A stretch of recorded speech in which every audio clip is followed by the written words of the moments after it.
자, 오늘은 출애굽기 33장 말씀으로 들어갑니다. 창세기 33장 말씀으로 들어갑니다. 먼저 창세기 33장 1절은 형제님들이, 2절은 자매님들이 이렇게 교독해서 정신을 아주 집중해가지고 성경을 같이 먼저 읽도록 하겠습니다. 흐름을 먼저 잡아야 되니까. 자, 1절부터 읽습니다. 야곱이 눈을 들어보니 에서가 400명의 장종을 거느리고 오고 있는지라. 그의 자식들을 나누어 레아와 라헬과 두 여종에게 맡기고 여종들과 그들의 자식들은 앞에 두고 레아와 그의 자식들은 가운데 두고 라헬과 요셉은 뒤에 두고 자기는 그 앞에서 나가되 오늘 7번 땅에 눕히며 그의 형 에서에게 가까이 가니 에서가 달려와서 그를 맞이하여 안고 목을 어루맞추어 그와 입맞추고 서로 우니라. 에서가 눈을 들어 여인들과 자식들을 보고 묻되 너와 함께하는 이들은 누구냐? 야곱이 이르되 하나님이 주의 종에게 은혜로 주신 자식들이니라. 그때 여종들이 그의 자식들과 더불어 나와 절하고 그의 자식들과 더불어 나와 절하고 그 후에 요셉이 라헬과 더불어 나와 절하니 에서가 또 이르되 내가 만난 바 이 모든 데는 무슨 나라이냐? 야곱이 이르되 내 주께 은혜를 입으려 함이니이다.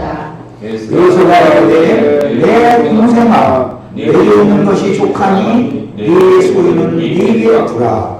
야곱이 이르되 그렇지 아니하니이다. 내가 형님의 눈앞에서 은혜를 입었사오며 청하건대 내 손에서 이 예물을 받으소서. 내가 형님의 얼굴을 배운즉 하나님의 얼굴을 본 것 같사오며 형님도 나를 기뻐하시니이다. 하나님이 내게 은혜를 베푸셨고 내 소유도 족하오니 청하건대 내가 형님께 드리는 예물을 받으소서. 그에게 충분함에 받으니라. 에서가 이르되 우리가 떠나자. 내가 너와 동행하리라. 야곱이 그에게 이르되 내 주도 하시거니와 자식들은 연약하고 내게 있는 양떼와 소가 새끼를 내리고 있으며 하루만 지나치게 멀면 모든 때가 죽으리니 청하건대 내 주는 종보다 앞서가소서. 나는 앞에 가는 가축과 자식들의 걸음대로 천천히 인도하여 세일로 가서 내 주께 나아가리라. 예수가 이르되 내가 내 종 몇 사람을 네게 머물게 하리라. 야곱이 이르되 어찌하여 그리하니까 나로 내 주께 은혜를 얻게 하소서 하네. 이날에서는 세일로 돌아가고 야곱은 숫곳에 이르러 자기를 위하여 집을 짓고 그의 가축을 위하여 우리간을 지었으므로 그 땅 이름을 숫곳이라 부르더라. 야곱이 바다가라에서부터 하나니 가나안 땅 세겜 성회에 이르러 그 성읍 앞에 장막을 치고 장막을 친 밭들 세겜의 아버지 하몰의 아들들을 있으면서 190타에 샀으며 그의 재단을 쌓고 그 이름을 엘에로 이스라엘이라 불렀더라. 아멘.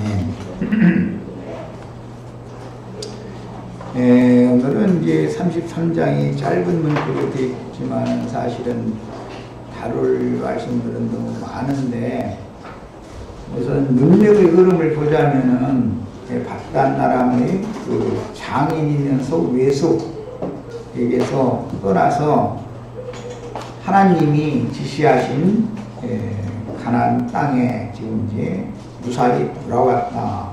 오늘 말씀에는 18절에 평안히 가나안 땅 세겜 성읍에 이르렀다.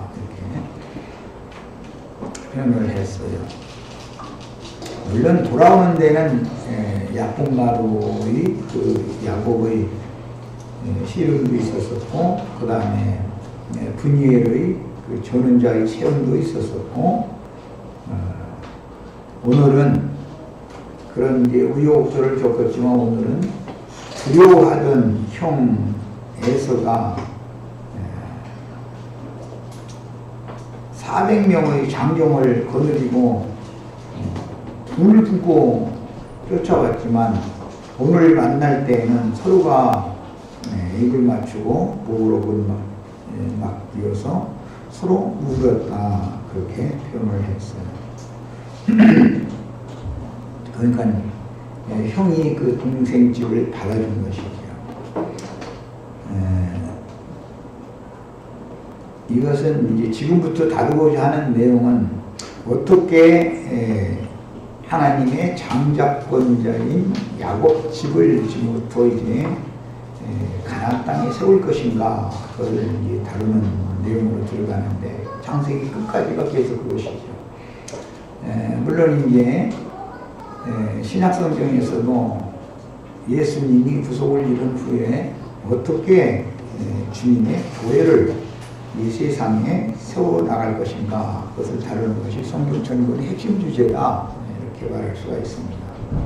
야곱집을 지금부터 세우는 이야기는 너무 이제 중요하게 성경이 다뤄지고 있기 때문에 우선 이해를 돕기 위해서 지난번에 우리가 봤던 그 30장 30절이죠? 외삼촌과 얘기 나눴을 때 30장 30절 거기 한번 읽겠습니다. 내가 오기 전에는 외삼촌의 소유가 좋더니 본성하고 때를 두었으니 내 발이 이르는 곳마다 여호와께서 외삼촌에게 복을 주시느니라. 그러나 나는 언제나 내 집을 세울까? 그렇죠? 야곱을 어디로 보내셔서 야곱의 발이 닿는 것은 다 그 땅이 복을 받게 됐다는 거예요. 그런데 외삼촌 댁에서는 복을 주셨지만 그 모든 소유가 외삼촌의 것이지 자신의 것이 아니었기 때문에 외삼촌의 그 기업이 있는 바단 아람 땅에다가 야곱집을 세우서는 없는 문제니까 이제 이런 표현이 나온 것이에요. 예수님은 이 세상에 당신의 교회를 세우기를 원하시지만 예수님의 교회가 이제 하나님의 나라고 하나님의 집이니까 하나님의 나라를 이 땅에 세우시기를 원하시지만 바단 아람으로 상징되는 세상의 주님의 나라를 세워서는 안 되는 것이죠. 세상 나라와 주님의 나라는 서로가 상반되는 대비되는 나라이니까. 그러니까 뭐가 필요하냐면 반드시 구속이 필요한 거예요. 땅을 사는 것이 필요한 거예요. 근데 오늘 이제 34장 말씀에서는 34장의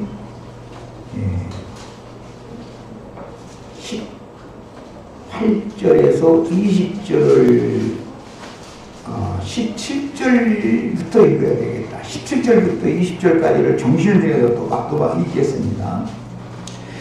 야곱은 숫곳에 이르러 자기를 위하여 집을 지었다. 그냥 간단하게 읽자면 뭐 가나안 땅에 바단 아람에서 가나안 땅으로 돌아와 가지고 자기를 위해 집을 지었다. 그러니까 이제 자기 가족들이 거할 장막을 이렇게 세웠다. 이제 그런 문자대로는 그런 뜻이에요. 그런데 이것은 앞에 30장 30절에서 우리가 이미 본 것처럼 나는 언제나 내 집을 세우리까. 그런데 외삼촌의 기업이 있는 하란성, 그 나홀성, 그 바단 아람 땅에서는 야곱의 기업이 없기 때문에 거기서는 집을 세울 수 없는 것이고요. 자기 집을 세울 수가 없죠. 그러면 자기 집을 거기서 세워도 그것은 처갓집이지 자기 집이 아니기 때문에 옛날 어른들이 꽃뿌리 서대만 있어도 처가살이를 낳는다 그랬습니다. 처가살이라는 게 그만큼 매운 것이죠. 예, 이제 처녀가 청년을 사랑해서 결혼을 하면 이제 시댁으로 집을 옮기니까 시댁에 가면 아버지가 호랭이같이 보이고 어머니가 막 무섭고 그러죠. 자기를 낳아서 길러줬던 그 부모님과 모든 것이 분위기가 다르니까 시집살이가 매웠다 해도 처가살이 같이 맵지는 않다는 거예요. 남자는 이게 막 끌어올리는 것이 강하기 때문에 처가살이를 하면은 남편이 힘들면 아내도 힘들어요. 당연히 눈치가 자꾸 보이죠. 남편이 뭐 힘들어하는지 뭐 얼마나 그 아내가 힘들겠어요. 인생사가 그런 것처럼 이 세상이라고 하는 것은 예수님으로 말하면 여기 이제 처가동네인데 세상이라는 건 처가동네잖아요. 세상에서 우리 형제 자매님들 구속해가지고 안에 얻어가지고 하나님 하늘나라로 지금 가는 얘기를 하는 거니까 이제 하나님은 집은 하늘에 있고 여기는 세상이니까 세상 예수님이 오셨을 땐 처가살이로 온 거 아니에요. 그러니까 얼마나 힘들겠어요. 근데 이제 처가살이도 해봐야 알아. 근데 오래 오시면 돼 그거는. 시집살이는 하면 자신이 생기면 결과적으로는 내 집이 되기 때문에 시어머니가 아무리 큰 소리를 쳐도 길게 참으면 20년 견디면 결국은 곡한 멸치에서부터 모든 건 다 내 수준이 오게 돼 있어요. 시집살이는. 그런데 처가살이는 20년 아니라 100년을 해도 그 집 곡한 멸치에 사위한테 맡기는 일은 절대로 없어. 이런 것을 알아야 돼. 기업은 시집을 가면 시집에서는 기업을 내가 받으러 가는 것이지만 처가살이를 하는 것은 거기서는 절대로 기업이 없다 이거예요. 우리 처가살이라고 그러니까 좀 이거는 너무 심한 말인데 처가살이도 그냥 맛만 보셔야 돼. 맛만 너무 오래 오면 안 되죠. 맛은 봐야 돼. 그래야 이제 인생의 쓴맛을 아는 거예요. 인생이 뭔가를 많이 배우는 거예요.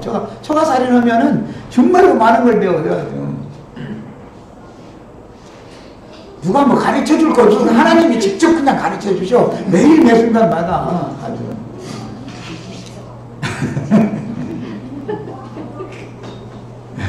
인생사가 이런 것처럼 주님께서 세상에 보내심을 받아가지고 하늘 아버지께로부터 세상에 보냄을 받아서 세상에서 자기 아내를 얻어가지고 자기 본가로 돌아가는 얘기가 성경의 구속사이기 때문에 야곱이 바단 아람으로 가서 아내들과 자식들과 재산을 얻어가지고 거기에서 나와서 약속의 땅에 돌아와서 야곱의 집을 세우는 이야기가 창세기에 간략하게 야곱이라고 하는 한 개인의 집을 세우는 이야기로 되어 있지만 이것은 성경이라는 게 다 구속사를 말하고자 하기 때문에 예수님이 하늘아버지께로부터 세상에 보내심을 받아서 어떠한 눈물과 어떠한 고난, 어떠한 모든 소름, 남자는 그런 걸 밖으로 표현을 안 치요. 여자들은 남편이라도 있으면 시집살이 고되면 저녁 때 남편한테 투정이라도 부리지. 남자는 처가살이가 매울 때 아내한테 말을 묻어놓는 것이거든. 그 자존심이 무너지잖아. 아내한테 자기가 힘들다는 얘기를 대적을 할 수가 없잖아. 남자인데 그래도. 세상 말로 꼴이 남자라고 말도 못하는 거예요. 그러면서 혼자 막 죽어나는 거예요. 그런데 또 아내가 멍청하면 그것도 눈치를 못 채우면 또 더 힘들지 또. 우리는 주님께서 이 세상에 보내심을 받았을 때 어떠한 입장이었었고 그분의 심정이 어땠는가를 알아야 된단 말이에요. 뭐 한루만 십자가 예수님이 고난을 받으셨고 이 땅에서 힘든 인생을 사신 얘기 얼마나 했었고 다 그것도 너무 피상적일 수가 있는 거예요. 인생사를 이렇게 잘 대입해서 생각해 보면 이해가 쉽죠. 물론 세상에서 길들여졌고 세상에서 자란 성도들이 구속받아서 주님의 몸된 교회 안에 들어오면 이제 시집살이가 시작이 되는 건데 그것도 힘들어요. 그렇지만 세상에서 부름을 받아서 교회 안에 데려다오면은 내 집 세우러 온 것이기 때문에 그건 사실은 너무 당연한 그런 것인 거예요. 여자가 남편한테 시집을 가는 것은 당연한 거예요. 다만 친정에서 습관적으로 생활하던 것과 모든 것이 다르니까 시대의 법을 해로 배워서 해야 되니까 거기에 순종하려니까 이게 잘 안 되지. 그래서 이제 처음에는 이런저런 문제도 일으킬 수 있고, 그런데 그 고비만 다 넘기면은 시어머니가 가지고 있던 곡간 열쇠부터 시작해서 하여튼 된장통, 고추장통 통이 아니라 그 뭐라고 그래? 장독대 다 될 거요. 결국은 길게 참아봐야 20년 참으면 돼. 그런데 남자가 처가살이는 야곱이고 20년 처가살이 했기 때문에 자꾸 20년 쌓는 거예요. 20년 안에 20년을 배로 해도 장인이 기업을 자기 아들들에게, 라반이 자기 아들들에게 주지 야곱에게는 안 줘요. 그리고 야, 내 집 모든 거 가문 뭐 이런 거 다 너한테 물려준다 이렇게는 안 해요. 그건 절대 있을 수 없는 거예요. 이제 세상에서도 뭐 어떤 사람들은 덜 떨어진 인간들은 처갓집 혹시 돈 많으면 말이야 자기 인생이 좀 편할까 싶어가지고 재벌집으로 장가 갔다가는 사실은 죽으러 가는 거예요. 그게 뭐 이런 얘기까지는 볼 필요는 없는데, 재벌집에 장가들면은 자수성가하는 것이 고생스러워도 그게 낫지 그게 편한 게 아니에요. 물론 이제 재벌집으로 장가를 들었으면은 뭐 티끌부스럭이라도 조금 이제 아내를 통해서 보내겠죠. 그런데 내 친아버지는 자기가 다 줘도 당연한 거니까, 친아버지, 친어머니는 어차피 자기 손자한테 그거 할 거니까 며느리한테 주는 건 아니에요. 사실은 이제 며느리는 혼자 잘할 때까지 너에게 네가 맡아서 이거 잘해라는 뜻으로 열쇠 맡기는 것이지, 그 열쇠 결국 자기 손자 것이지 뭐 며느리한테 주는 건 아니잖아. 그런데 이제 자기 손자 며느리 손에 맡겨서 기르게 돼야 되니까 그렇게 맡기는 거고. 그런데 덜 떨어진 인간들은 처갓집을 자꾸 바라보려고 이제 그런다는 거예요. 그것은 야곱과 같이 나는 언제나 내 집을 세우리까라는 그런 이상이 없는 사람인 것이죠. 그러면 그 사람은 무시당하고 살게 돼 있어요. 세상사가 이런 것처럼 예수님이 왜 이 세상에 오셔서 세상의 기득권자들, 라반의 아들들로 상징되어진 유대교의 바리새인, 서기관, 율법사, 유대교 지도자들에게 그렇게 배척을 당하고 그렇게 박해를 받았는가? 기업 싸움 때문에 그러는 거예요. 기업 싸움 때문에. 자기네들 유대교라고 하는 것은 자기네들이 기업인데, 예수님이 유대교 회당이나 성전에 들어가서 사람들 그들이 볼 때는 쫄락쫄락 뭔가 꼬여가지고 빼내가잖아 지금. 그러니까 기업을 뺏기 싫으니까. 그래서 그렇게 박해를 했었던 거예요.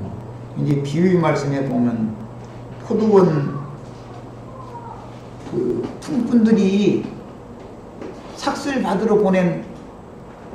오신 아들을 죽여버리고 저희가 그 기업을 저희가 차지하려고 했다 이렇게 말하잖아요. 사실은 이 원칙을 알아야 돼. 세상 나라에 있는 구속받은 성도들이라는 것은 원래가 주님의 기업인 것이지, 세상신 마귀, 세상 바다 짐승들이나 땅에서 올라오는 짐승들의 지배를 받는 그들의 아내가 아니란 말이에요. 그런데 하나님은 당신의 것을 되찾기 위해서 아들을 보내서 아들의 고난을 통해서 당신의 소유를 정상적으로 되찾아가는 것인데, 세상 사람들은 하나님의 것을 도적질해 놓고 나서 그것이 저희 것이라고 빡빡 우기고 있는 것이거든 지금. 이제 이런 이치를 아셔야 되겠어요.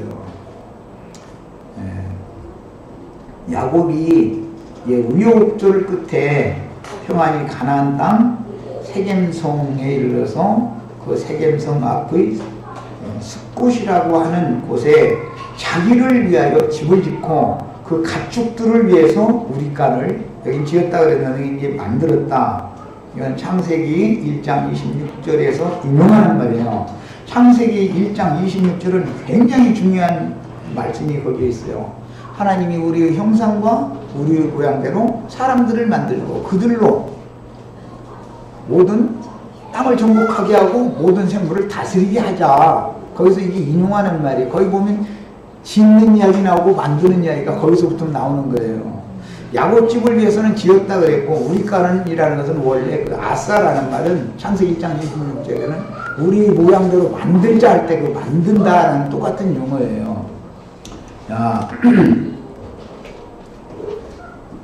야곱이 외삼촌 댁에 가서 20년 동안에 하나님이 야곱에게 주신 것은 첫째는 야곱의 아내들과 자식들, 권속들이에요. 그 다음에는 6년 동안에 별도로 주신 재물들이에요. 그런데 이것을 오늘 야곱이 말할 때 5절을 읽겠습니다. 에서가 눈을 들어 여인들과 자식들을 보고 묻되 너와 함께한 이들은 누구냐? 야곱이 이르되 하나님이 주의 종에게 은혜로 주신 자식들입니다. 그랬어요. 사람들은 우리가 주님 앞에 은혜를 받는 것에 대해서는 많은 생각들을 하고 많이 가르침을 받아요. 그러나 우리 형제 자매님들이 주님의 것으로 돌아가는 것 자체, 주님도 우리 형제 자매님들을 얻은 것이 하나님이 은혜로 주신 거예요. 이 은혜라는 것은 일방적이지 않다 이래요. 상호관계가 있는 것이다.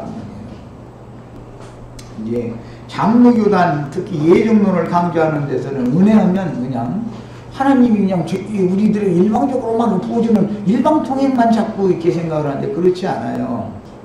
하나님의 은혜라는 것은 쌍방통행하게 하는 거예요. 이게 성령의 교통이라는 거예요.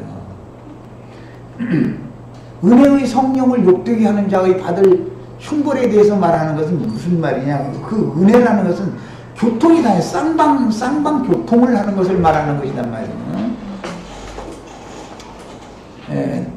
어떤 남편 된 사람이 어떤 아내를 취했으면 그것도 하나님의 은혜로 주신 것이죠. 아내 입장에서는 그렇게 좋은 남편을 하나님이 은혜로 만나게 해준 것이지. 언제나 쌍방인 것이지 부부관계니까 일방이 아니다. 그래서 교계의 그런 사람들이 지어낸 교리를 너무 세뇌당하는 경향이 있어서 이것을 좀 일부러 지적을 한 거예요. 오늘 말씀해 보면 은혜라는 말이 여러 번 나와요.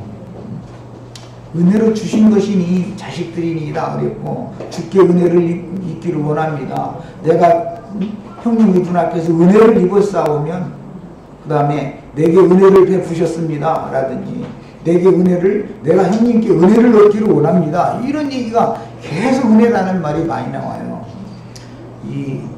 성경이 말하는 하나님의 이 은혜라고 번역이 되는 구약 성경에는 헤세드라는 용어를 사용하는데 원래대로 자면 이 뜻이 무슨 뜻이냐면은 가장 높은 나라의 군왕이 아주 그냥 그 백성 중에 제일 가난하고 못 배우고 무식한 어떤 사람의 집에 찾아가서 허리를 굽혔다 그런 뜻에서 이게 기인되는 용어예요.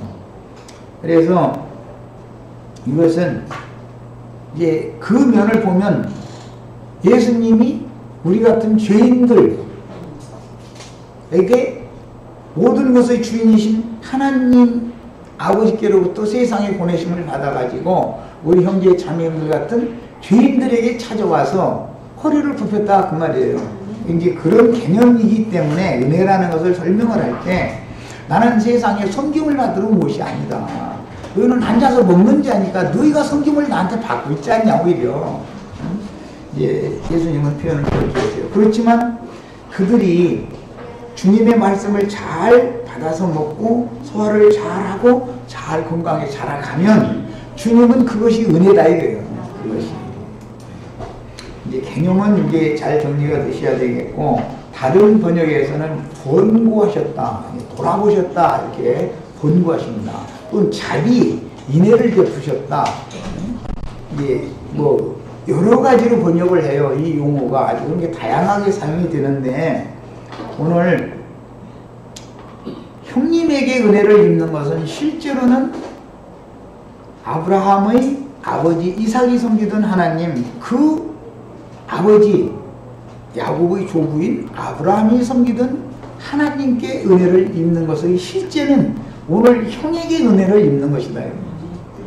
사람들은 영적이고 하나님과의 관계에 대해서는 아주 목숨 내놔 하나님 예수님을 얼마나 사랑하는지 하늘 어딘가 있는 예수님 사랑하는 얘기하면은 아주 2등은 없어. 전부 1등이야.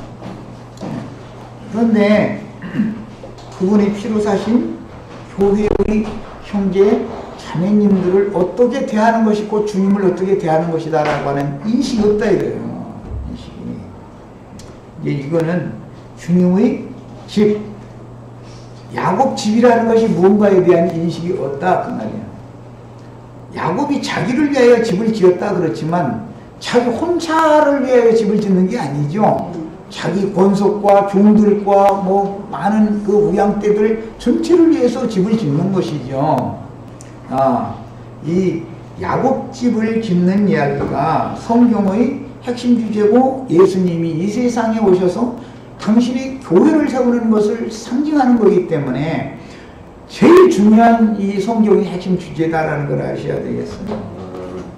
어제 이제 우연찮게 같이 나랑 같이 어제 저 소풍까지 못 하신 우리 지체들한테는 미안한데 이제 다음에랑 또 이제 어제 못 가신 지체들이 이제 같이 한번 가자고 이제 잡아서 이제 하다가 그 형제님이 그 스마트폰 난 영어도 모르는데 스마트라는 게 아주 똑똑하다, 똑부러지겠지, 뭔가 지혜롭다, 뭐 지식이 있다 이제 그런 말인데 요즘에 전부 스마트폰이라고 그러죠 다. 그러니까 전화기도 똑똑하고 아주 똑부러진다 이제 그런 전화기들을 아주 새로 다 만들어가지고 고급돼서 이제 거기다가 어떤 인터넷상에 올려준 글을 좀 읽어보라 해서 이제 그걸 잠깐 읽었는데 내가 깜짝 놀란 것이 주님께서 귀신들을 쫓아내주신 다음에 내가 하나님의 성령을 힘입어서 귀신을 쫓아내면 하나님의 나라가 너희에게 임하였느니라 이 말씀을 인용해가면서 하나님의 나라가 네 속에 있느냐 이러고 질문을 했어요. 그런데 그 답변을 하신 분이 생각이 똑같은지 어쩐지 거기에 대해서 반기를 드는 글이 없어서 이야 이거 너무하다 이거는. 그리고 이제 계시록 말씀을 인용을 또 했더라고. 우리를 피로 사서 나라와 제사장으로 삼으셨다. 그 우리를 나라고 자꾸 바꾸는 거예요. 하나님의 나라가 너희 안에 있느니라 라는 말씀을 내 안에라고 바꾸는 거예요.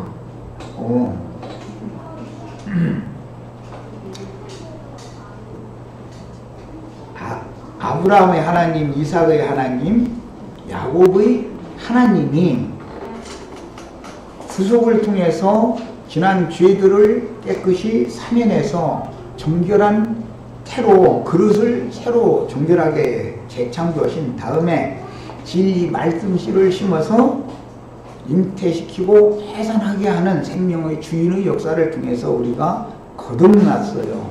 그것은 좀 진리 말씀으로 난 것이에요. 진리 말씀으로 났으면 당연히 진리 말씀으로 양육을 받아서 자라야 되는 거예요. 각자가 하나님의 나라라면 하나님의 나라가 수도 없이 많아야 되는 것이고 그렇겠죠? 하나님의 나라가 들쭉날쭉 공평하지 않은 나라가 되겠죠? 각자가 다 하나님의 나라라면 얼마나 불공평한데 이 사람은 이렇고 저 사람은 저쪽이고 뭐 저 아래고 이제 이렇게 되면 그게 과연 공평한 하나님의 나라겠냐 이 말이에요. 객관적으로만 생각해봐도 하나님의 생명으로 재창조가 되어진 성도들이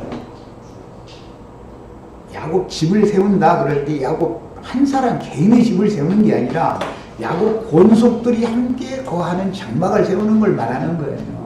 노아가 방주를 건축한다, 그것도 이제 세운다 똑같은 말인데, 집을 짓는다, 방주를 짓는다 그러면 그 말도 아담을 위해서 여자를 지어주었다고 할 때 그게 건축 세웠다 그 말이에요. 이는 건축물 세우는 거고 그런 단어예요. 단어 자체가.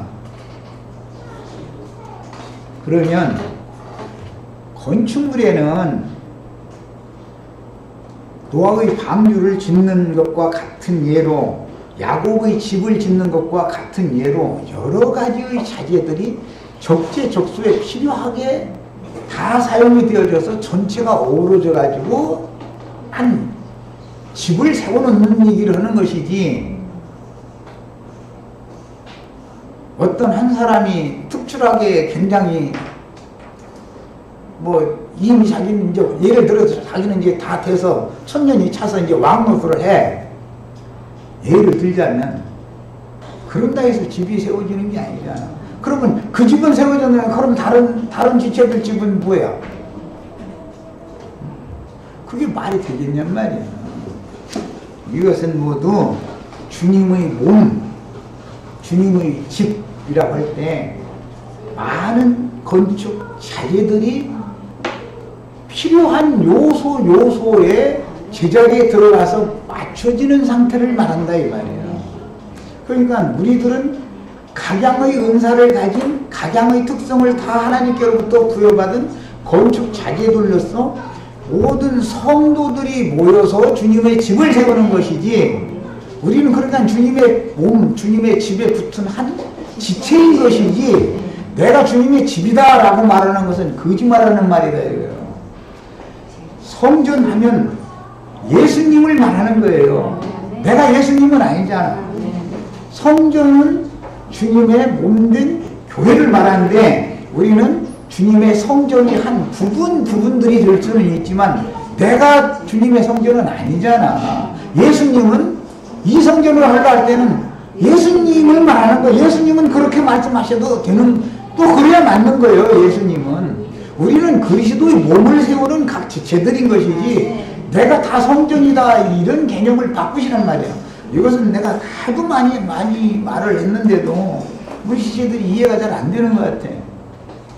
대한민국이라고 하는 나라는 대한민국의 다양한 생각을 가진 여러 계층의 모든 국민들이 합쳐서 대한민국이라고 하는 나라를 세우는 것이지,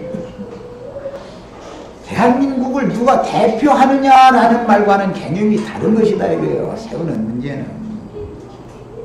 대통령이 머리로서 대한민국을 대표한다라는 말과 야곱은 야곱집을 대표한다라는 말과 야곱이 야곱집이다라는 말은 아니죠. 예를 들어서 에서를 만나게 할 때 여종들의 자식들과 여종들을 맨 앞에 가서 절하게 했죠. 야곱만 7번 절한 게 아니에요. 아내들과 자식들도 같이 절을 하는 거예요. 야곱이 절은 같이 하는 것이죠. 에서가 해치려고 맘먹으면은 야곱 하나만 죽이는 게 아니잖아. 싹 도륙내버리지.